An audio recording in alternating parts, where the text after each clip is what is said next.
¿Cuándo ceder y cuándo defender los derechos? ¿Qué nos muestran Pablo y Jesús sobre este tema? Eso lo veremos en el video de hoy. ¡Comencemos!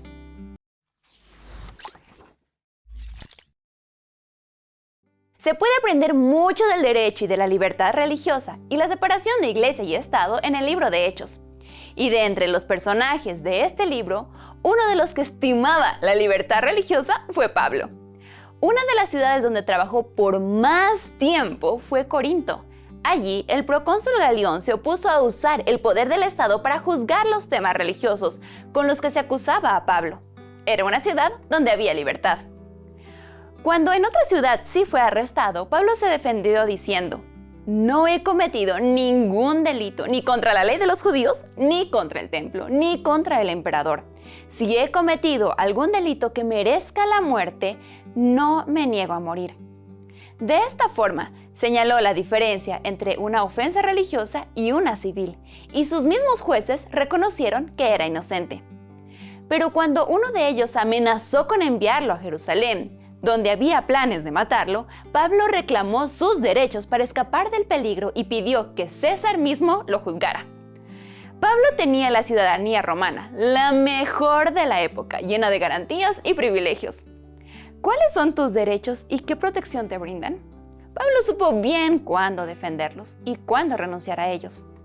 En Filipos, luego de sanar a una esclava endemoniada, amenazando así las ganancias de sus propietarios, Pablo y Silas fueron golpeados y encarcelados sin un juicio previo.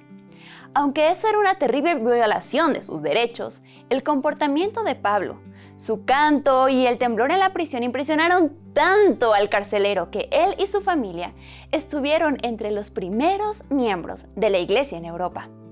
Cuando las autoridades que los encerraron se enteraron de que Pablo era romano, quisieron liberarlo en secreto, pero Pablo no se fue hasta que ellos hablaron personalmente con él. Él lo respetaba y esperaba que lo respetaran también. Pablo reclamó sus derechos cuando en otra ocasión estaban por azotarlo en Jerusalén, instigados por sus enemigos. Tiempo después, cuando el gobernador Festo lo juzgó y amenazó con enviarlo a Jerusalén para complacer a los judíos, aunque él mismo dijo que Pablo era inocente, Pablo volvió a usar sus derechos para escapar del peligro y pidió que César mismo lo juzgara.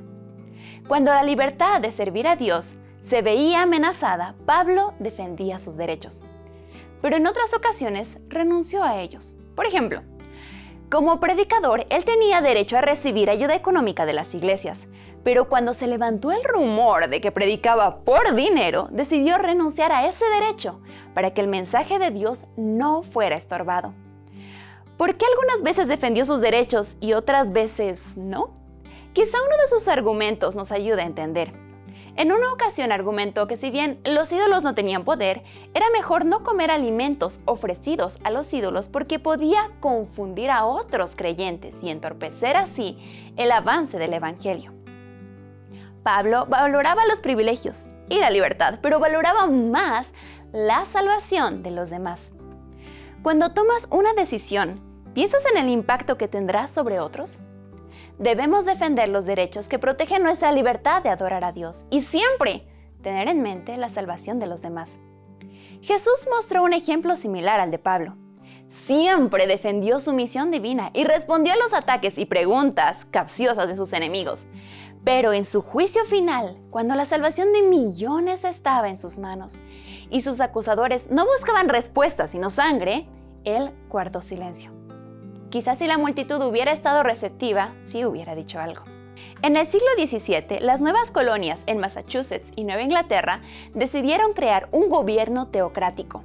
Acciones como no asistir a la iglesia, rechazar el bautismo infantil o no pagar el diezmo, entre otras cosas, eran castigadas con la muerte.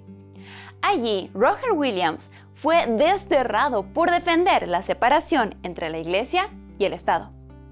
Meses después, él fundó Rhode Island, un lugar donde nadie era obligado a pertenecer a una religión determinada. Todos tenían los mismos derechos ante la ley. Allí, Roger estableció la primera iglesia bautista en América, con una estructura independiente del Estado. ¿Cuáles son tus derechos? ¿Y los usas para que el evangelio alcance a más personas? Y por otro lado, ¿Tomas en cuenta cómo tus decisiones impactan en la salvación o perdición de los demás? Nos vemos en el próximo video de Lección GP y recuerda, con Jesús hay verdadera libertad.